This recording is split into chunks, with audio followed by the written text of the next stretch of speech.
Perjuangan seorang ayah untuk anaknya tak perlu diragukan lagi. Hal tersebut terbukti dari sebuah video yang tengah viral di media sosial. Dalam video tersebut memperlihatkan seorang driver pengantar makanan yang tengah mengendong anaknya sembari mencari nafkah.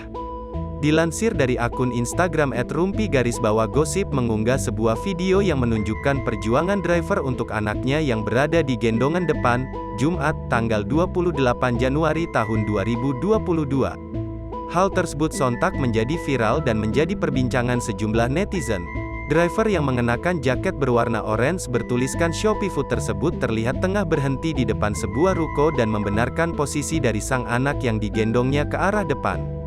Setelah itu sang driver menghidupkan motornya, namun sebelum pergi dirinya kembali memastikan sang anak dan menutup kepala sang anak dengan jaket bertudung yang dikenakan oleh sang anak.